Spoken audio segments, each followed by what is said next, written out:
Assalamualaikum brother, ketemu lagi di channel Jajah Malam. Gue lagi ada di Bandung, tepatnya di wilayah Cibiru. Di sini gue mendatangi salah seorang narasumber. Beliau adalah seorang pendaki senior yang sudah ikut pendakian dari era 90-an awal. Wow, keren gak? Ya.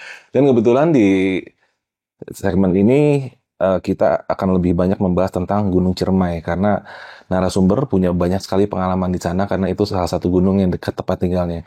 Dan gue jamin di kisah ini akan ada satu kisah yang lu nggak akan pernah dapat di tempat-tempat lain. Kisahnya keren, unik dan wow. Lu pengen tahu orangnya siapa? Langsung ya berkan dengan Om siapa ini? Demang Om. Om Demang sehat. Wah, mantap Om Demang. Ini ngomong-ngomong saya baru duduk nih. Ini banyak banget joran ini kayaknya nih. Ya ada hobi sekedar ini buat pelepas penat ya. Oh, sekedar ini Om ikut komunitas apa gimana nih? Ada lah. Nama komunitas mancingnya apa Om? Dulu di Jawa Barat WJWFA, JWFA. West Java White Fishing Angler. Oh gitu. Ya, Jangan-jangan ketuanya nih. Anda juga. Nah Om, hari ini yang mau kita bahas nih tentang apa ini Om nih, kalau boleh tahu?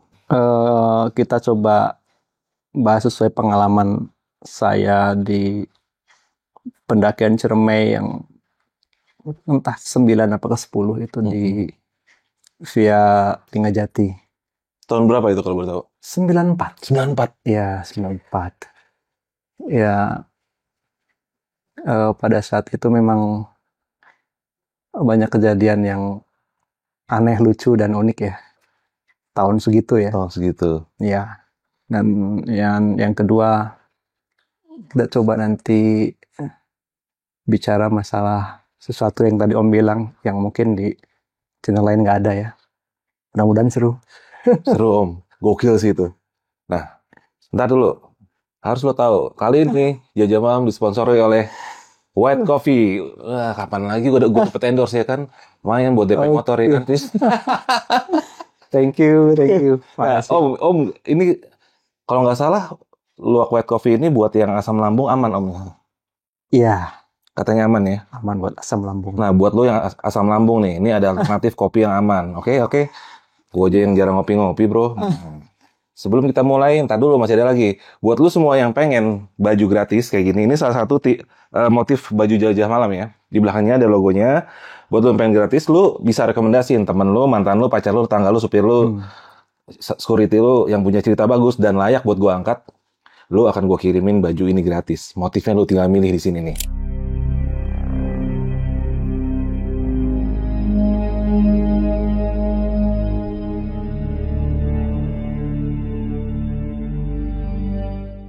Yeah. Oke, Om. Langsung Om mulai kisahnya dan gua gak akan motong. Di episode terbaru Jelajah Malam ini, Kang Demang akan membawa kita menelusuri kembali sebuah kisah pendakian yang tak terlupakan. Ia akan berbagi pengalamannya mendaki Gunung Ciremai via Linggarjati pada tahun 1994, sebuah perjalanan yang ia lakukan bersama sahabat karibnya. Jalur Linggarjati yang terkenal dengan medannya yang menantang dan sulit, nyaris menjadi tempat berakhirnya perjalanan hidup mereka. Dari pengalaman inilah, mereka belajar sebuah pelajaran berharga. Persiapan mental, fisik, dan perlengkapan yang memadai adalah kunci utama dalam setiap petualangan. Karena setiap perjalanan selalu menyimpan kisahnya sendiri, unik dan penuh makna. Semoga kisah inspiratif ini dapat menjadi pembelajaran berharga bagi kita semua. Selamat menonton dan pastikan untuk menyimak videonya sampai habis.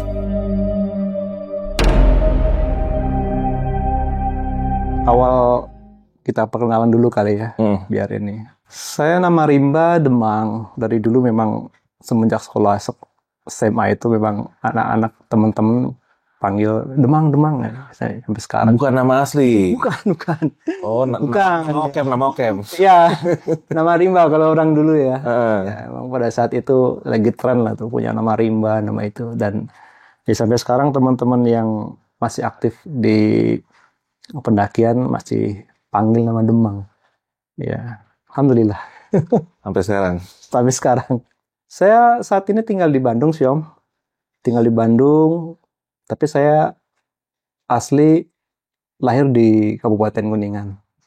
Asli orang Kuningan. Asli orang Kuningan. Ibu saya orang Kuningan, bapak saya orang Bandung. Sempat sekolah SD, SMP, SMA juga saya di Kuningan. Dan Kuningan itu kan lebih cenderung dengan ikonnya Gunung Ciremai itu. Betul. Jadi memang pada saat itu bagi kami yang satu angkatan 94-95 itu maklum gak ada mall. Jadi orang kalau mau liburan, ya adanya Ciremai kita naik gunung. Paling nggak camping lah. Sehat hiburannya. Ya kalau memang tidak ada tempat hiburan yang itu ya. Jadi memang kebetulan juga teman-teman ada yang satu hobi. Jadi ya camping. Habis camping lama-lama naik gitu naik ya.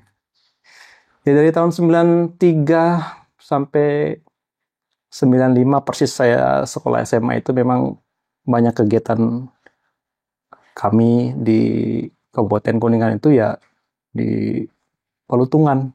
Jadi Bumi Perkemahan Palutungan itu memang jadi tempat main kami lah pada saat itu. Dan termasuk naik Gunung Ciremai. Nah dan dari situ beberapa kali melakukan pendakian Ciremai dan tentu akan banyak cerita yang unik, seram, dan seru lah ya. Itu Om. Dari beberapa kali pendakian itu yang berkesan bagi saya itu ada ketika pendakian pertama via Linggajati. Itu usia berapa tuh, Om? Tahun 94 tuh. Saya SMA kelas 2 tuh ya. Pada saat itu. Masih gagah-gagahnya itu. Ya memang. Tapi memang gambarannya gini sih Om, dulu itu kan yang pertama jumlah pendaki tidak sebanyak sekarang ya. Betul. Hobi mendaki itu pada saat itu mungkin bisa dibilang orang gila. Lu ngapain naik gunung, naik anak tidur di rumah, kasur, mainnya ke hutan. Tapi ya karena memang ada sesuatu yang orang nggak bisa nilai ya, jadi mendaki lah pada. Tapi memang posisinya pada saat itu yang mendaki nggak banyak lah. Apalagi lewat via Linggajati tuh. Jangankan tahun 94, 95 itu. Boleh dicek mungkin sampai sekarang pun jumlah pendaki yang melalui jalur Linggajati itu sedikit. Minim. Beda dengan Apuy atau Palutungan tuh, wah itu orang satu trip bisa ratusan orang ya. Linggajati tuh nggak seperti itu. Itu Om yang pertama, gambaran itu ya. Yang kedua, perlengkapan tuh, peralatan. Kalau ini memang ya masalah finansial ya. Jadi maklum lah, bukan orang kaya. Jadi mendaki itu kita apa adanya. Jangankan bicara sleeping bag gitu ya, tenda dum, wah itu udah kayak mimpi di langit itu di atas. Kayaknya nggak kekejar lah oleh ekonomi. Barang sultan lah ya bahasanya ya. Betul. Itu orang pada saat itu punya motor saja udah hebat lah pada saat itu bagi ekonomi saya ya. Jadi memang pada tahun-tahun itu perbekalan, perlengkapan itu memang sangat minim sekali. Belum kenal Osprey ya? Nggak ada. Oh iya. Alpina udah paling keren ya? Udah paling keren. Paling keren Alpina itu. Yang ketiga, dulu itu kalau mendaki nggak ada seperti simaksi atau regulasi apalah, apalagi cek kesehatan. Mau berangkat aja. Nggak ada bayar-bayar? Nggak ada. Paling banter kita laporan ke biasanya warung sih. Kayak di Linggajati itu dulu ada namanya, kalau nggak salah namanya warung Pak Ahmad tuh ya. Jadi kalau mau mendaki laporan ke dia itu. Bukan laporan, cuma ngasih tahu Pak saya mau mendaki, saya mau camping gitu ya. Ya habis itu jalan aja. Ya, itu kalau warungnya buka tuh, kalau tutup ya lanjut aja. Jadi seru itu ya. saya langsung ke cerita pengalaman saya, Om Arfi ya. Di pendakian pertama saya via Linggajati. Jadi ceritanya begini Om, saya bersama Supardi itu kebetulan satu kelas tuh. Jadi sering setiap hari Sabtu atau hari Jumat tuh kita kadang-kadang yuk mau kemana yuk gitu. Nah pada saat itu karena kita udah bosen di Palutungan tuh, camping yuk. Tapi ke Cibunar. Pada saat itu emang belum pernah saya, Cibunar aja nggak tahu tuh. Walaupun camping di Palutungan udah berkali-kali, saya belum pernah namanya Cibunar tuh kayak apa gitu, nggak tahu gitu. Singkat cerita ya oke lah, berangkat ke Cibunar tuh. Oke, jadi saya bilang. Nah, pulang sekolah hari Sabtu, udah janjian tuh sama dia. Saya nyamper ke rumahnya dia. Tentu karena niatnya camping, saya nggak terlalu banyak perbekalan yang aneh-aneh tuh. Saya masih inget tuh waktu itu cuma bekal mie 4 biji, terus air mineral 2 yang 1,5 liter itu, 2 botol, terus saya bawa jaket yang seadanya lah pada saat itu. Rokok cuma 4 batang. Jadi sama ongkos buat ke Linggajati. Karena pada saat itu dari tempat saya naik angkot 1 kali, habis dari terminal naik lagi ke Linggajati pakai elf itu. Berangkatlah kita berdua. Nah, nyampe ke pos Cibunar itu sekitar jam 8 pagi lah, kurang lebih jam 8 pagi. Jadi kita lagi istirahat tuh belum sempat berpikir gimana nih buat tenda atau di sebelah mana. Belum saya masih mapping karena belum tahu area itu. Datang ke situ kita masih cari informasi, tanya ke orang. Kebetulan ada sekitar 3 tenda pada saat itu, tapi orang camping ya, tenda. Saya tanya, oh airnya di mana? Kalau mau ngambil air, terus banyak nggak yang mendaki biasanya malam minggu gitu-gitu. Hanya untuk memastikan saja bahwa di situ aman. Nah, ketika saya sudah mapping pada saat itu, saya lihat dari arah bawah tuh ada tuh 1 orang datang, keren Om, tasnya gede. Waktu itu saya lihat sih Karimor kalau nggak salah dia punya ya. Keren Om, Karimor Om. Ngiler kan? Gila nih Karimor. Topi rimbanya. Terus sepatunya kelihatan lah sepatu gunung lah ini. Datang asik dong, pengen kenalan ini, keren banget nih orang nih. Udah beneran nih. Udah keren banget nih. Baru lihat orangnya begini, kenalan saya tuh. Kenalan dari mana, Mas? Itu ternyata namanya Yadi. Mudah-mudahan masih ada beliau. Kalau dengar ini mungkin masih ingat mudah-mudahan. Ternyata dia anak Wanadri Om. Oh, Wanadri. Oke. Pada saat itu Wanadri udah nggak asing lah ya, walaupun tahun segituan mungkin belum terlalu kayak sekarang, tapi pada saat itu memang sudah di kalangan pendaki itu dah Wanadri, oke lah. Pantesan saya bilang keren begini anak Wanadri. Mau kemana saya tanya kan? Mau kemana? Mau naik katanya. Sama siapa Om? Sendiri katanya. Saya sih pada saat itu iyalah anak Wanadri sendiri mah iya berani sih. Cuma pada saat itu tuh terlintas di pikiran saya apa ikut yang naik gitu. Diskusi lah sama saya Supardi itu sama teman saya itu. Dia mau naik ke puncak, saya bilang. Jam segini masih banyak waktu. Lagian lu mau pulang juga kan lumayan ngirit ongkos. Jadi diskusi saya itu gini aja, kita ikut sama dia bareng naik, nanti kita pulang lewat Palutungan. Dari puncak Linggajati muter tuh lewat Palutungan, nanti turun ke Palutungan. Maksud saya supaya ngirit ongkos. Karena kan kalau dari Linggajati ongkos lagi tuh, mesti ke Kuningan. Itu turun ke Palutungan, bisa langsung pulang. Oke. Itu, ya itulah ya. Oke. Tapi saya tetap tanya dulu, mapping dulu ke si Om Yadi ini. Saya tanya, bawa tenda dum. Keren banget tenda dum. Nggak pernah saya tidur pakai tenda dum.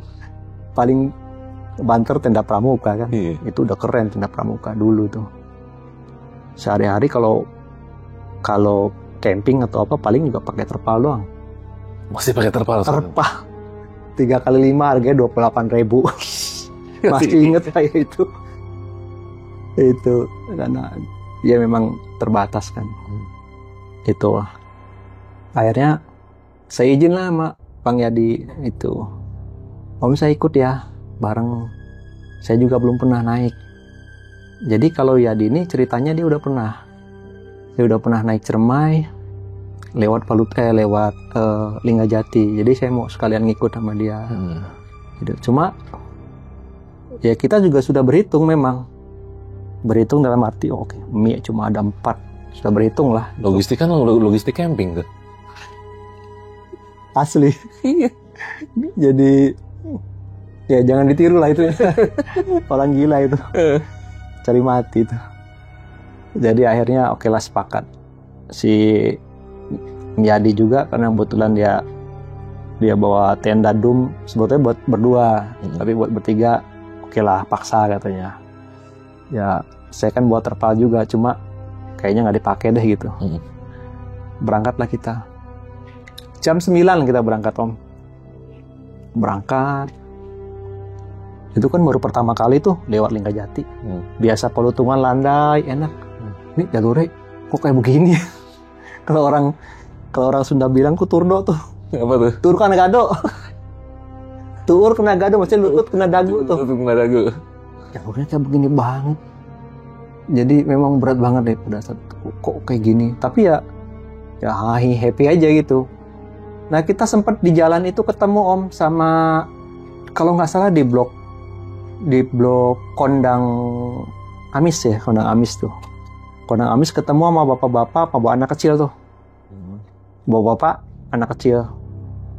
Dia ternyata dagang rokok. Naik buat dagang rokok deh. Dia nggak jauh sih dari Cibunar tuh nggak jauh, 2 apa 3 blok gitu. Jadi dia stay di situ sambil cari kayu bakar. Ternyata dia dagang rokok gitu. Saya ingat di situ Supardi bilang takut kekurangan rokok beli aja. Belilah, beli 4 batang lagi. Jadi duit ongkos yang buat dari pulang dari Linggajati ke Kuningan tuh dibeliin rokok 4 batang. Jarum coklat pada saat itu. Ya oke lah beli. Lanjut jalan kan. Nah sekitar jam, karena santai ya, jalan santai banget kita juga. Jadi memang beda ya pendaki kayak kelas mungkin Wanardi beda lah dengan orang-orang biasa. Mendaki itu betul-betul dinikmati mereka. Jadi perjalanan yang mungkin kalau orang yang gerasa gerusu mungkin 5 jam, 6 jam udah bisa nyampe blok Pengasinan. Kali ini santai banget. Berangkat jam 9 tuh nyampe sekitar jam 5. Berarti kan 7 jam ya, 7 jaman kurang lebih itu. Lebih ya? 7 jam lebih lah, 9 jaman kurang lebih itu nyampe ke blok Pengasinan. Santai banget. Saya juga menikmati. Ternyata itulah yang tidak diperhitungkan ya.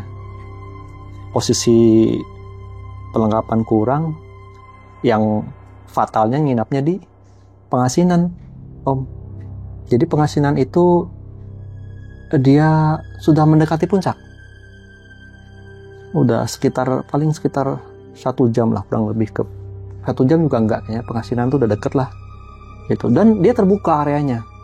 Udah punggungan, gitu. Tempat perlintasan angin. Betul. Kalau ada hujan selesai juga tuh di situ. Angin ya sama. Kabut ya sama juga bahaya. Cuma karena pada saat itu saya pede karena ada si Om Yadi nih bawa tendadum, kayaknya enak nih tidur di tempat itu. Pokoknya datang jam 5 tuh kita mapping sebentar, menentukan tempat kita di mana buat dia yang lebih jago lah ya. Pak, Kang ini nanti di sini. Oke, saya ikut aja lah, saya bantu aja. Dia yang menentukan titik di mana tenda, di mana nggak kena angin atau minim kena hembusan angin. Dia menentukan. Oke, jadi tenda, masaklah kita. Itu seumur hidup tuh baru Om lihat, oh nesting ini kayak gini. Baru pertama ngeliat nesting itu. Oh gini ya, masaknya kayak begini. Biasa pakai kayu bakar. Oke. Paling banter parafin. Ini pakai, oh begini. Jadi ya inilah, senang lagi darinya ya. Oh tenda kayak begini, dia pasang sleeping bag kan, pakai matras bagus itu sleeping bag, wah keren nih orang. Masak pula ini, wah hebat nih orang. Udah luar biasa lah. Masak lah kita kan, karena kita nggak bawa beras. Ya masak mie aja. Dia juga masak mie. Sama makanan sama lah, masak mie, nggak ada makanan lain pada saat itu. Cuma dia bawa minuman apa gitu, lupa saya bawa minuman apalah. Ini saya nggak bawa, ngopi aja nggak bawa kopi. Jadi habis sekitar jam 6:30 selesai makan, itu udah mulai kerasa tuh dinginnya, mulai kerasa. Pada saat itu saya kan sholat maghrib. Memang salahnya itu pada saat itu maksa pakai air ya. Padahal harusnya nggak juga kan. Kondisi begitu bisa tayamum sebetulnya. Ini saya maksa Om. Kondisi udah mulai kerasa dingin. Wudu ke air. Air terbatas. Dari bawah cuma bawa 2 botol doang. 1,5 liter. Sampai ke atas tuh udah tinggal 1 botol. Sama sisa sedikit pakai wudu tuh. Jadi wudu asal kena air doang. Ternyata itu bahaya banget tuh Om, kalau lagi cuaca begitu. Saya sholat tuh sampai begini. Ini sampai perut nih apa sih, kayak kedinginan kram tuh. Ketarik gitu. Iya. Sudah, ini kenapa kok kayak begini ya, dinginnya luar biasa itu. Sholat tuh sampai saya bacaan tuh sampai terputus-putus ya, karena memang nggak bisa nahan mulut gitu tuh ya. Menggigil nggak bisa. Selesaikan, karena pikir makan sudah selesai, masuk di tenda itu. Pada saat itu setelah beres-beres apa gitu, kita jam 7-an lebih lah mulai masuk tenda itu udah kerasa.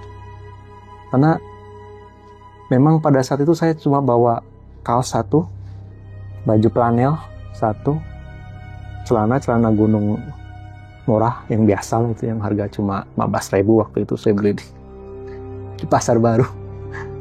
Asal celana gunung, asal ada saku kanan kiri aja udah keren gitu. Gitu ya. Dan itu cuma 1 lapis. 1 lapis. Kaos tangan saya nggak pakai. Kaos kaki saya bawa.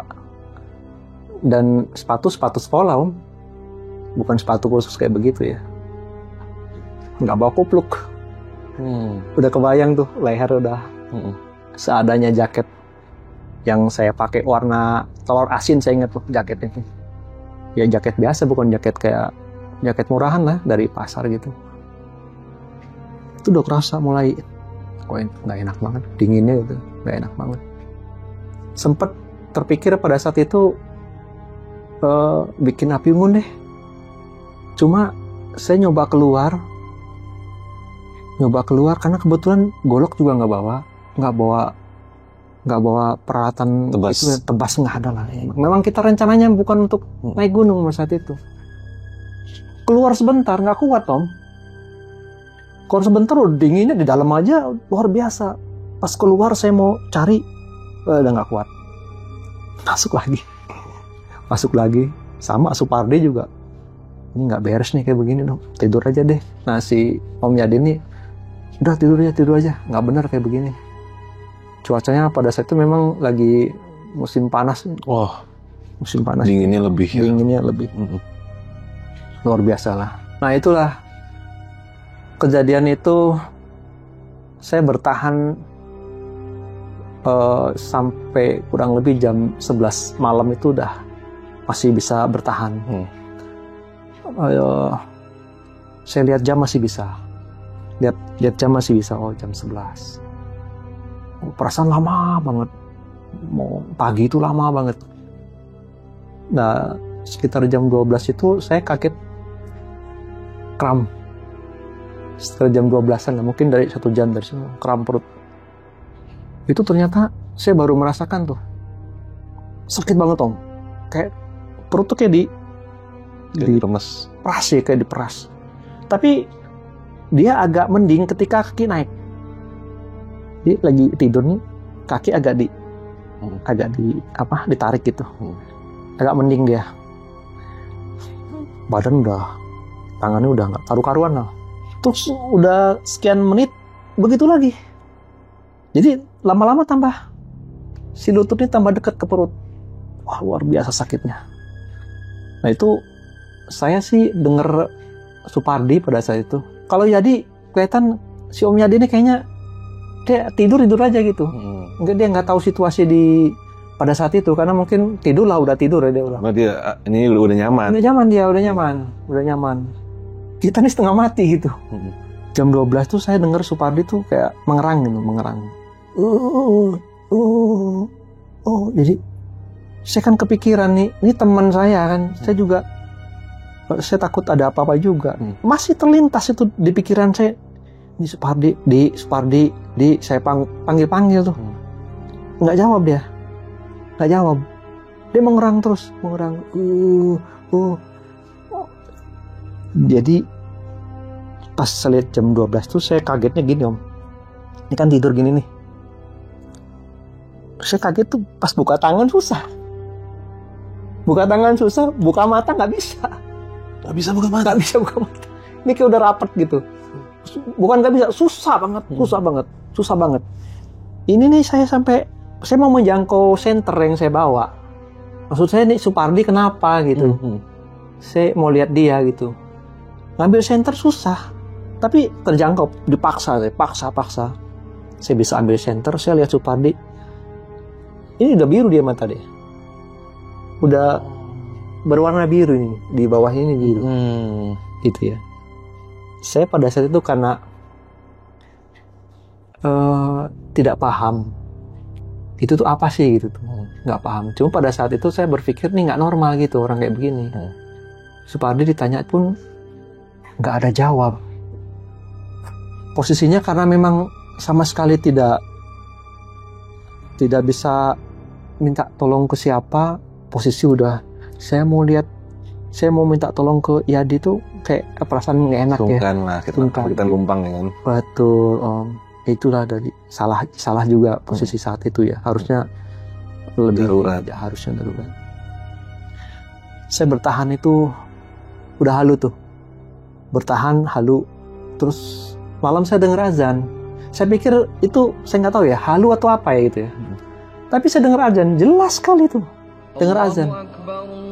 Masa azan jam 12, jam 1 malam gitu.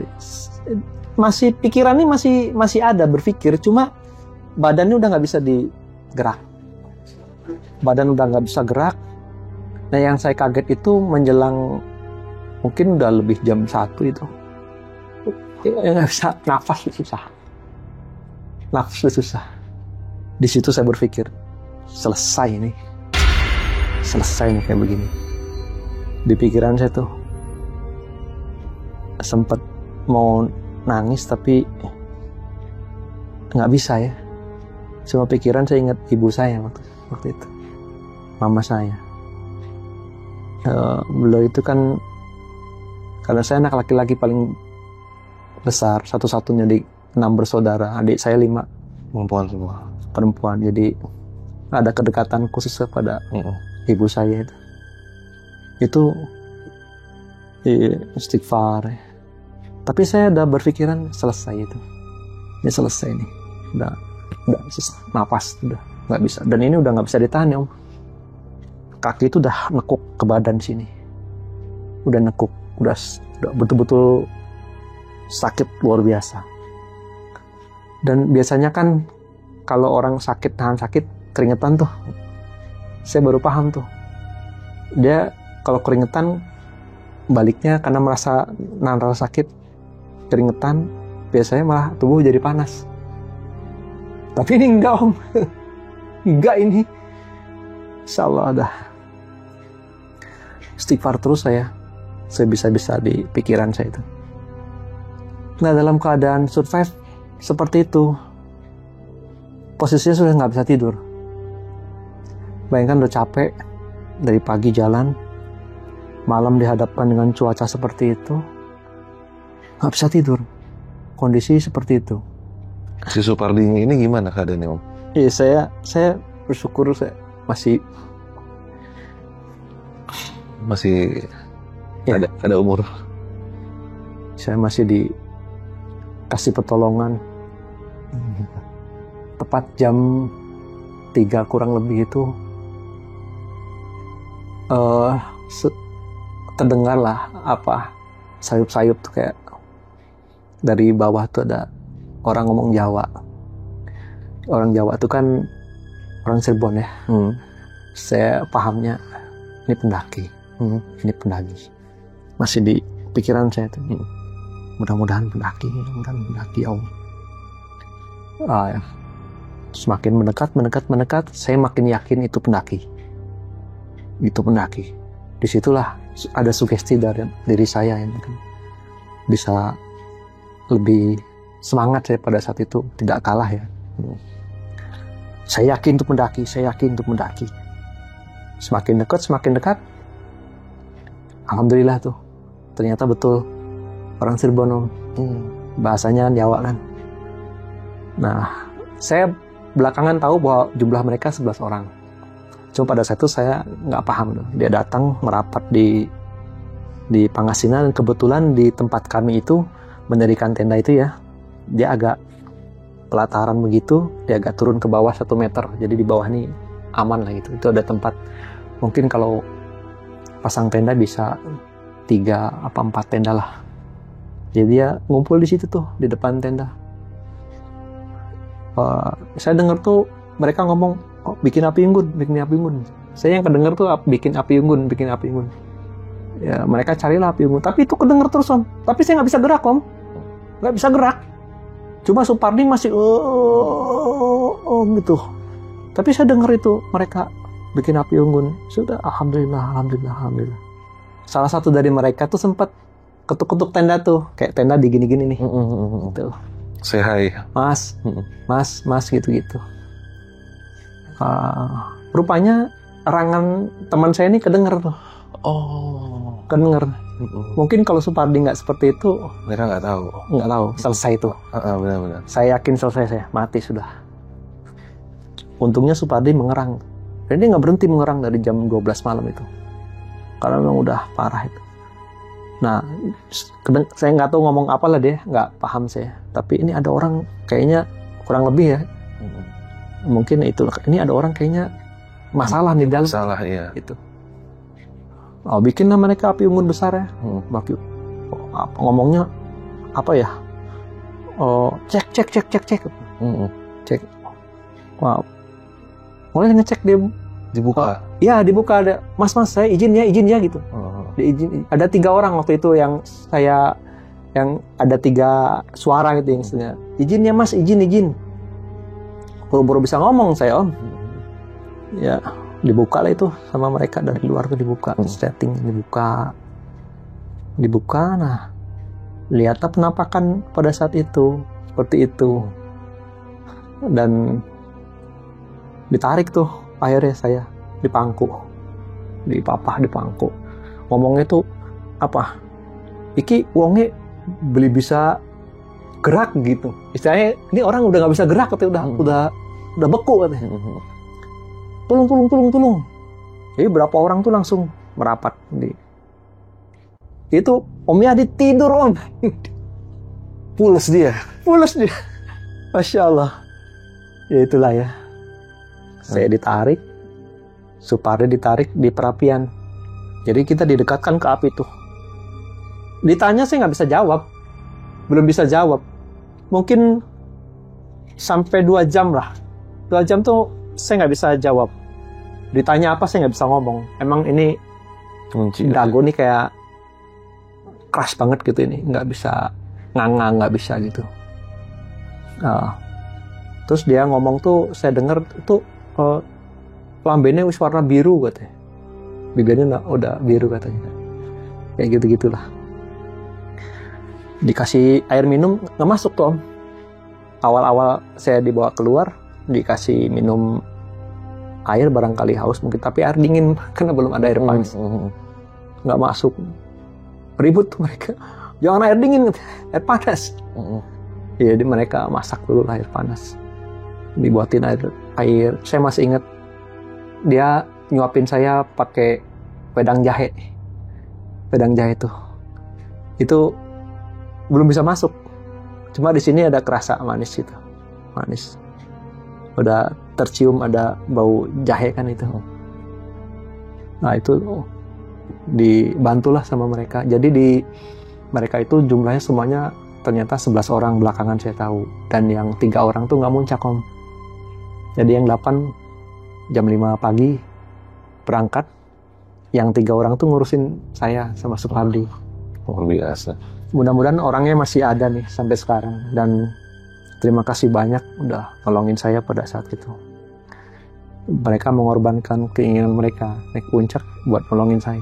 Ya orang 3 tuh fokus ke saya. Saya dikasih minum, udah bisa bergerak, udah bisa duduk, badan terus dikasih hangat. Karena kan posisi jam segitu kan Om lagi dingin-dinginnya juga Om. Jam 5, jam lagi dingin. Jadi depan hangat, belakangan dingin. Diputer sama dia. Puterin tuh badan situ. Udah bisa duduk kan. Puter Mas, puter kan, diputerin sama dia. Puterin belakang. Kena hangat, depan dingin kan. Puter lagi sama dia tuh Om, aduh. Salut saya benar. Hutang nyawa tuh ya. Masya Allah, luar biasa. Saya masuk Supardi tuh sama berdua.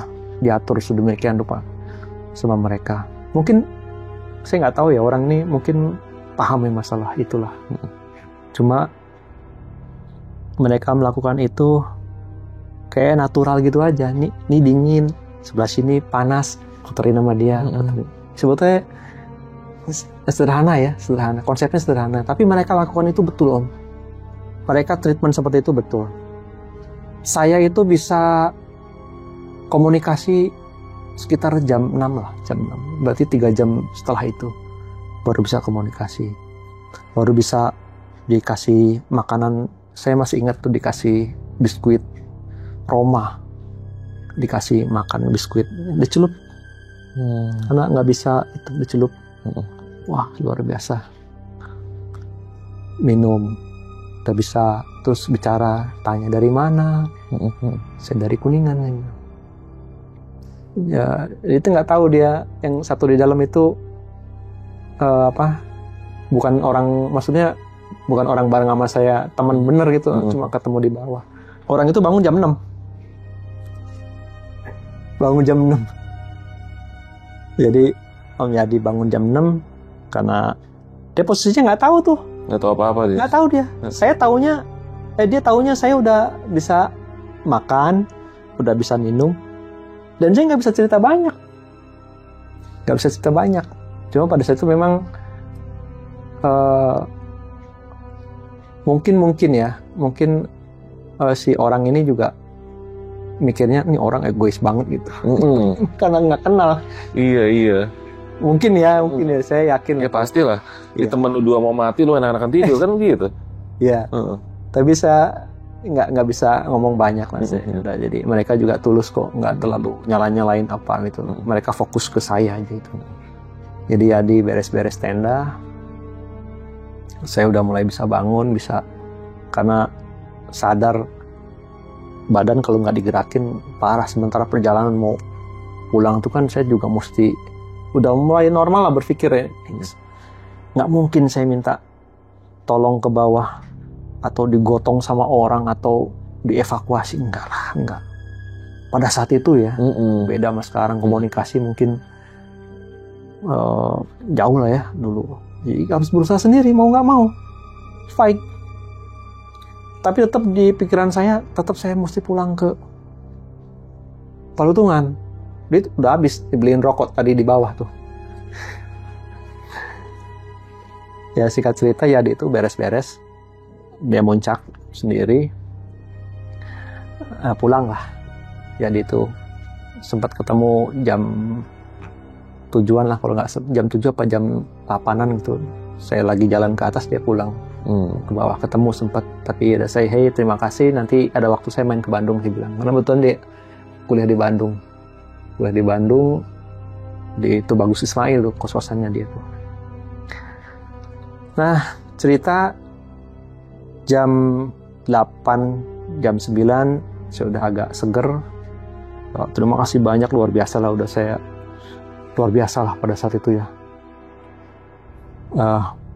Yang 3 orang itu. Izinlah saya pulang. Waktu itu juga sempat, Mas bareng aja sama kita pulangnya.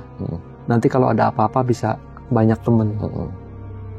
Ke Linggajati, lewat Linggajati. Cuma saya berpikiran, saya nggak ada duit buat naik elf ke Kuningan itu. Jadi ya maksain lah, udah nggak apa-apa. Saya pulang lewat Palutungan sesuai dengan rencana dari awal di bawah itu. Ya oke lah, berpisah lah kita. Nah, saya terus lanjut ke puncak Linggajati karena memang belum pernah kan. Ada rasa penasaran juga setelah benar-benar badan sehat, jalan kita. Yang 3 itu tetap di bawah ternyata, nunggu teman-temannya pulang. Nah, sepanjang perjalanan saya ke atas itu, setiap ada orang yang turun, karena kan waktu itu saya belum tahu ini jumlahnya orang ini ada berapa gitu, belum tahu. Nah, nanya tuh pas di atas itu turun tuh Mas, 11 orang Mas semuanya katanya. Yang 3 di bawah, 8 naik ke atas katanya. Oh iya, siap, makasih saya bilang. Masih ada orang nggak di atas? Ada sekian orang lagi katanya. Turun. Dan yang terakhir tuh, yang saya tanya tuh, masih ada orang nggak Mas? Udah nggak ada, saya terakhir. Sisa kurang lebih sekitar 2 orang lah, tapi nggak terlalu jauh jaraknya, paling sekitar 10 meter, 15 meter lah dari arah orang terakhir sama orang kedua terakhir itu. Nah, lewat. Saya jalan dengan Supardi itu, beriringan, tapi tetap ada jarak sekitar sekitar 15 meteran. Jadi kalau jalan itu nggak terlalu jauh, tapi karena ada vegetasi di sekitarnya, kadang-kadang kelihatan, kadang-kadang nggak gitu ya. Nah, pas mendekati puncak persis, nah puncak paling sekitar 15 meter, 10 meter, udah kayak kelihatan gitu. Tebingannya udah kelihatan, itu puncak itu. Nah, tiba-tiba dari bawah tuh saya ada lihat orang tuh pakai jaket, kalau nggak salah, mudah-mudahan nggak salah itu, warnanya hijau kalau nggak salah, pakai celana panjang begitu. Dia lari kecil dari bawah tuh, kayak orang buru-buru dari bawah. Ini orang lari ke atas gitu ya. Kuat banget fisiknya. Saya nanya tuh, mau kemana Mas? Oh, ada yang ketinggalan katanya. Saya duluan ya, jalan gitu. Itu yakin orang tuh, nggak salah mata saya, nggak kok orang saya komunikasi dengan dia. Nah, karena posisinya saya waktu itu kan lagi nyender kayak di pohon-pohon gitu ya, ada tempat duduk sedikit lah, nyender sambil nunggu Supardi gitu. Nggak lama dia lewat, itu Supardi datang, dia masih kelihatan tuh. Supardi datang, udah merapat di bawah tuh, ternyata dia nggak lihat orang itu. Saya tanya ke Supardi, lo lihat orang nggak tadi lewat sini? Yang 1 orang itu nggak ada katanya. Sampai, lu yang bener sih, kamu yang bener lihat orang nggak? Ketemu nggak di bawah tadi? Nggak ada katanya, nggak ada orang. Tapi pada saat itu saya masih rasional ya. Oh mungkin dia lewat sini, ini lewat sini. Nah, udahlah, rasional. Pikiran saya masih ke situ. Jalanlah kita bareng. Itu kan deket ke puncak tuh, cuma 15 meteran lah, adalah kurang lebih. Cuma kan puncak Linggajati itu, kalau Om Arfi pernah ke sana, dia kan nggak luas. Kalau Palutungan itu puncak luas ya. Membentang. Linggajati itu enggak gitu. Jadi pas nongol begitu, dia langsung tebing pluk ke bawah, vertikal gitu kan. Nyampe di puncak tuh saya sempat nyari-nyari tuh dia, merokok, ambil merokok gitu santai. Tapi saya yakin tadi ada orang kesini. Saya cari tuh, takutnya ada apa-apa juga. Karena itu tadi kan saya udah ditolong, kalau ada apa-apa masa nggak nolong. Saya teriak-teriak, mas, cari sebelah kanan, cari sebelah kiri, nggak ada orang ini kemana. Supardi nggak peduli dia, karena dia mikir, ini nyariin apa sih gitu. Emang dia nggak ketemu, nggak ketemu, iya. Jadi dia, apaan sih mang? Ya, begitu. Enggak, saya yakin tadi ada orang kesini. Saya pikir bisa ada apa-apa, bisa enak naon kata saya tuh ya. Takut ada apa-apa. Enggak lah, lu ini aja katanya. Ya akhirnya habis rokokan, santai sebentar tapi di benak saya itu masih, ini orang kemana itu? Masih kepikiran. Itulah oke. Habis sekitar mungkin setengah jam lah kurang lebih saya, karena udah dipastiin tuh nggak ada orang. Itu sampai nengok gitu ke bawah tuh, Om. Ketebingan.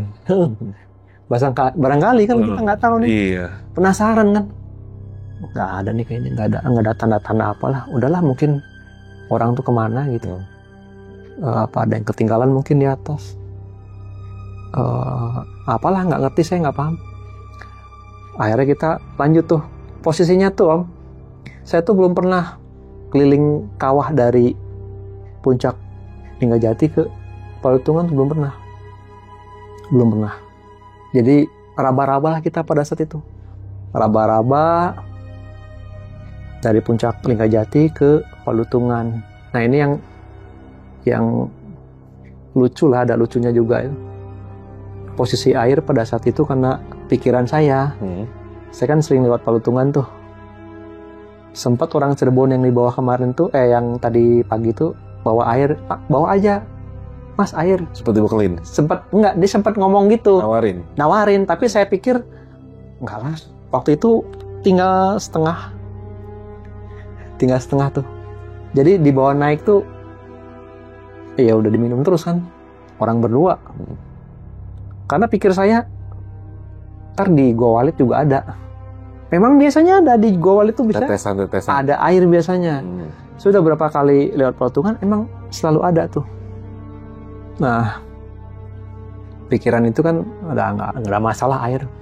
Jadi itulah, keliling pas di puncak Palutungan udah habis air tuh. Udah nggak ada air. Udah pikiran saya, kita nggak ada air nih. Ntar kita ke Walit dulu ya. Supardi itu. Ya oke, Walit dulu. Turun ke Walit,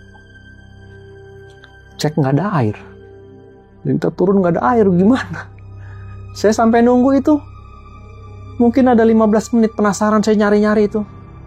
Nyari-nyari, biasanya titiknya kan tahu di sini nggak ada. Terus tinggal naruh botol doang kan? Biasanya ada tuh. Itu sampai saya gali-gali tuh.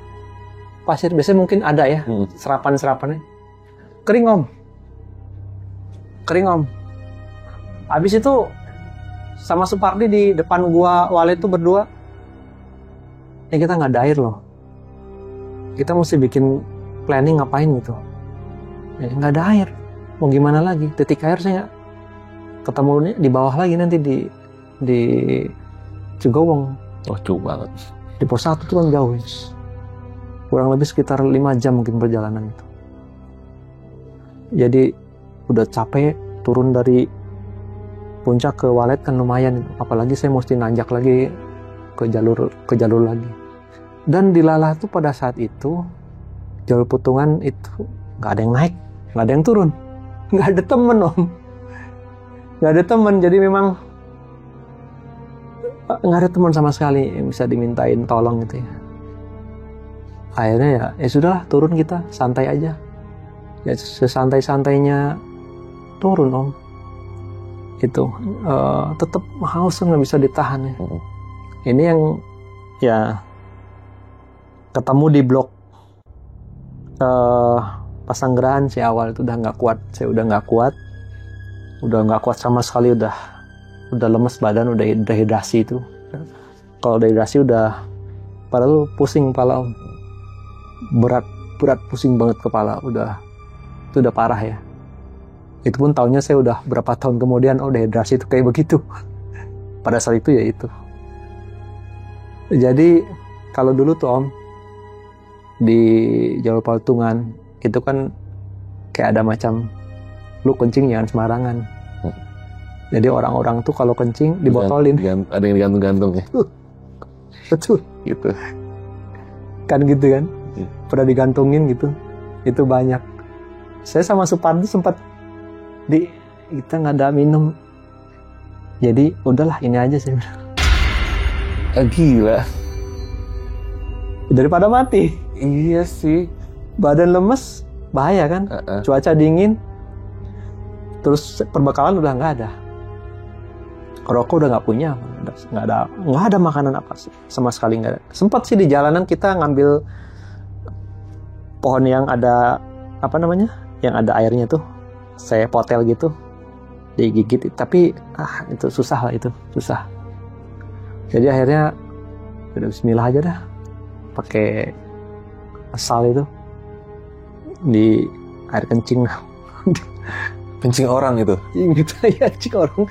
Udah lu ambilin aja deh, saya bilang, bantuin ambilin aja udah. Ada yang di kantong plastik. Itu kan nggak banyak ya, karena udah berbulan-bulan mungkin, jadi nyusut cuma segini. Ada yang cuma sedikit banget. Itulah. Jadi kita kumpulin tuh, dapat setengah botol. Itu yang lucu tuh Sal udah nggak dipakai lagi di sini, taruh di kantong aja.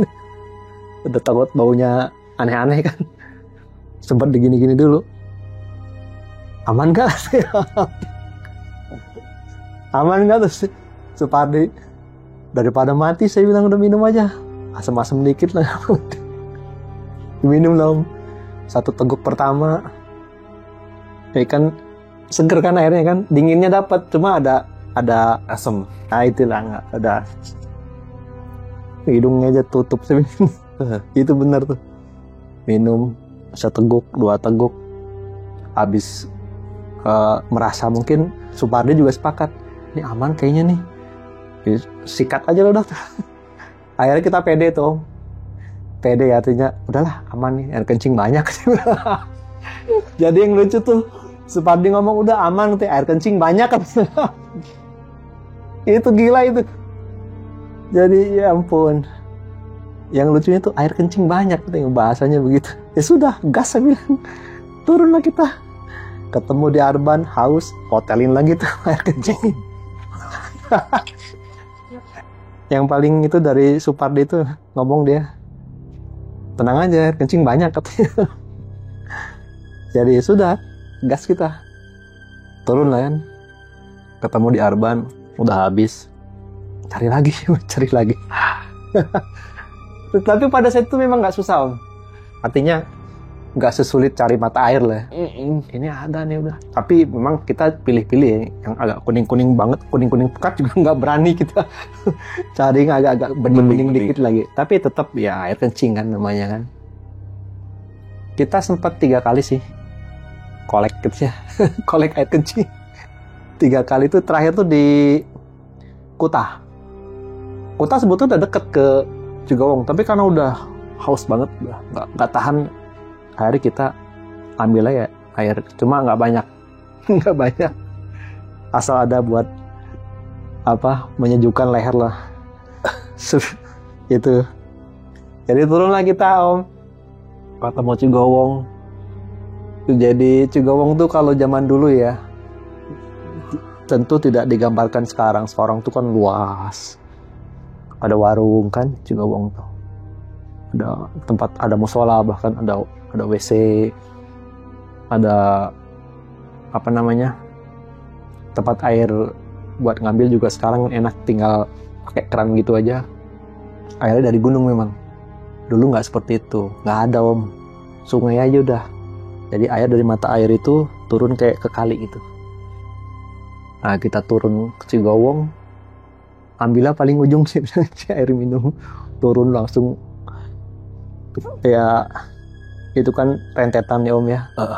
Sampai bisa selamat di Cigawong, saya mandi air Cigawong tuh sambil bersyukur. Semalam hampir kejadian seperti itu, alhamdulillah ada pertolongan. Sampai ke Cigawong tuh kalau hitungan dulu zaman saat saya mendaki, teman-teman juga sama lah, kalau dari Cigawong tuh adalah aman lah, walaupun ke bawah tuh sekitar masih 1 jam setengah zaman dulu ya, sekitar segituan, masih aman lah. Jadi rasa syukur saya di situ luar biasa. Mandi air, ini air bener seger ini. Ya kita minum sepuasnya di situ karena gak ada makanan. Jadi sama sekian jam tuh saya masih ingat dulu, paman saya kebetulan anak Wanardi juga, jadi kamu kalau nggak punya makanan minum 1 liter kalau bisa tahan 2 jam katanya. Jadi minumlah banyak-banyak kami tuh, minum banyak-banyak karena emang masih perjalanan masih ke bawah. Karena waktu itu Om, jadi saya itu kenapa mesti minum banyak, karena udah nggak pegang uang. Saya dari Palutungan ke kampung saya di Jalan Dewi Sartika, itu nama kampungnya Sawahwaru. Itu jalan kaki sekitar 9 kilo. Jadi karena nggak ada uang, saya dari Palutungan ke rumah pun masih jalan kaki, masih 9 kilo lagi. Itu sama perjalanan kayak dari Palutungan ke base camp tuh. Dari base camp ke bawah saya masih jalan kaki lagi, nggak punya uang. Jadi ya sudah, minum aja.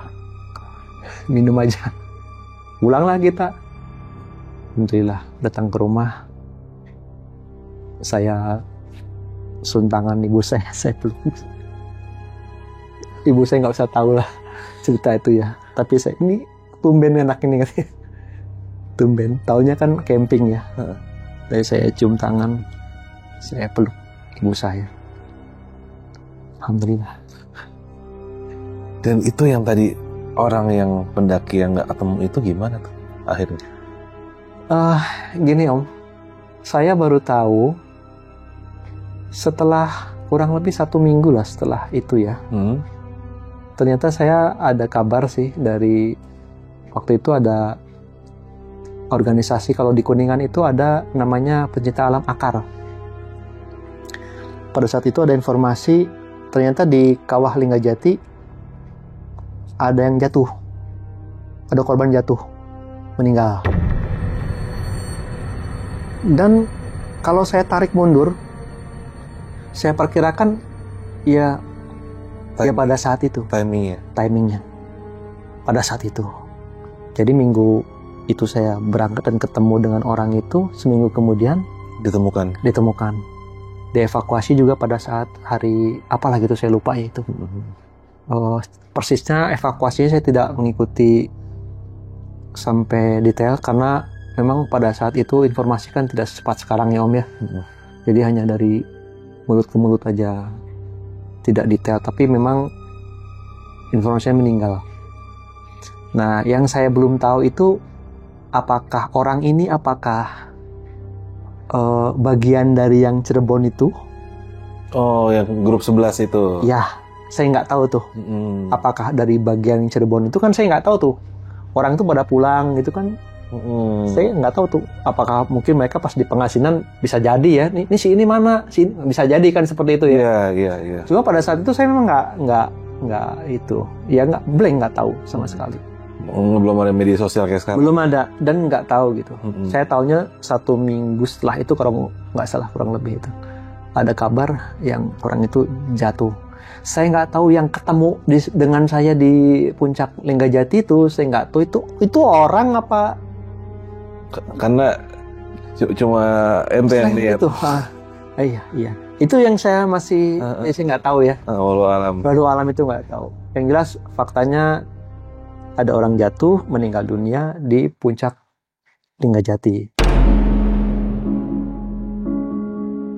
Kan kalau lagi menikmati pemandangan tuh kayak celingukan ya. Kayak apa gitu nih, apa gitu. Ini 3 orang nih yang lihat. Yang saya lihat itu kayak, sorry om ya, ini kayak pesawat warna silver tuh. Kayak bayanginnya kayak serabi deh, ya serabi kayak gitu. Serabi bulat gitu. Dari bodinya sini ada cahaya tipis. Cahaya tipis di ujungnya ada cahaya kayak bulatan cahaya tapi dia agak besar dari yang tipis tadi itu. Nah, dia tepat di atas kepala om. Kalau saya ilustrasikan itu bilang kalau besarnya sebesar apa, mungkin ada sebesar lapang voli lah.